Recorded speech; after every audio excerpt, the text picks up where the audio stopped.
Far away up the beach was a bank of rocks called Shingle, and behind that, in the smoke, the low hills flashing with fire. But whether from shells bursting or guns firing, he could not have told, because he had seldom seen either before. And the noise was so terrible, he could not think. His brain stopped dead. They had told him to run. Instinct told him the same. But instinct would not allow him to run forward across the beach. He could not, simply could not run that way. He turned to the right and ran along the water's edge, splashing through the little rims of foam. It was difficult to run in wet clothes, the rifle and the coil of wire jolting awkwardly on his shoulder. He had an impulse to throw the wire away, but that brought him up. The wire. The wire was what he was there for. They would be stuck without it. He had a job to do. And if he didn't do it, someone else would have to. He stopped and he stood for a second, every inch of his body expecting the horrible thump of a bullet impact. And then he started to run forward on the beach. He ran terribly slowly,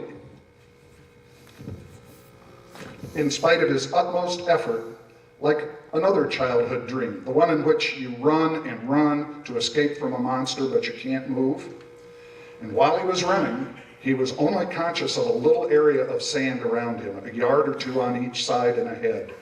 It was ordinary sand, he thought. It was just like the sand on the beaches of Long Island, where children built castles and ran, and he and Molly had sunbathed. Things came into the little circle of his vision as he ran. A German obstacle, a mangled body in uniform, blood, wreckage, rifles, torn equipment. He ran over them or around them and hardly knew they were there. Then the high water mark, the line of seaweed, and then the dry sand, where he could not run anymore, but only drag his feet forward. And then he reached the bank of Shingle. They were big stones, 3 or 4 inches, like cannonballs, and men were lying elbow to elbow, hugging the steep face for cover or squatting in holes in the sand, some wounded.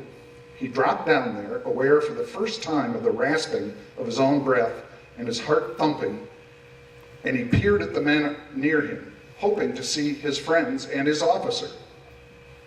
But there was nobody there that he had ever seen before. What should he do? Above the dreadful noise, he heard thin screams and shouts that might have been orders, but if they were, he could not understand them, and nobody moved. What should a good soldier do? With nobody to tell him, the answer could only be, keep alive, if you can, till they need you. So he started to dig. He was trembling from the shock of what had happened.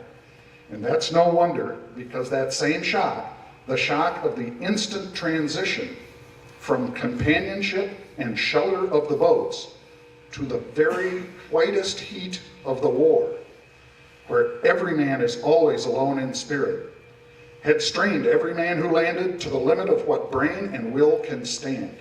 Some had run forward on the beach, as he had in the end, and they had a chance to survive.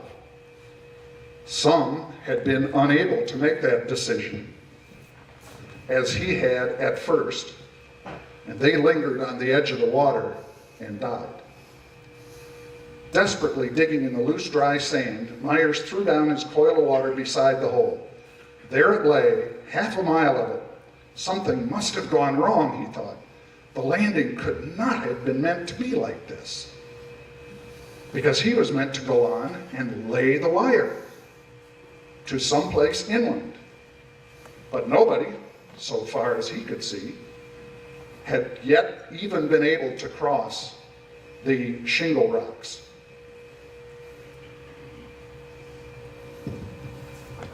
He was right.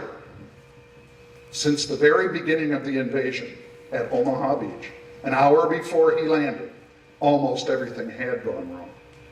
And at that moment, the landing was only being saved from total failure by blind tenacity and the last shreds of courage of young Americans, and by the very impossibility of the idea that the invasion could fail.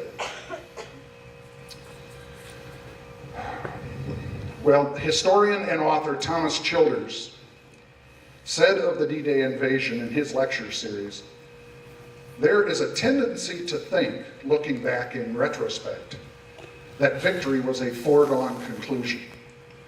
It was anything but that.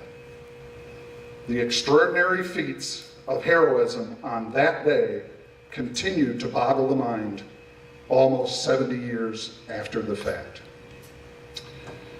And now it's time for the professors to take over.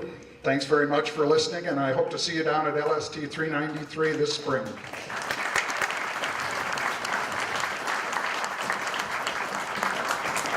Thank you very much, John. Quick question.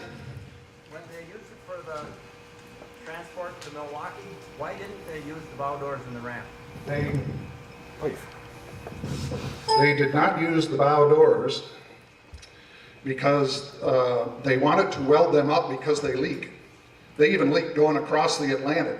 And in fact, LST sailors used to use the area between the ramp, which closes the front of the ship, and the bow doors as a swimming hole when they were in port. But they welded that up to make it a little more seaworthy, and they cut large doors in the side.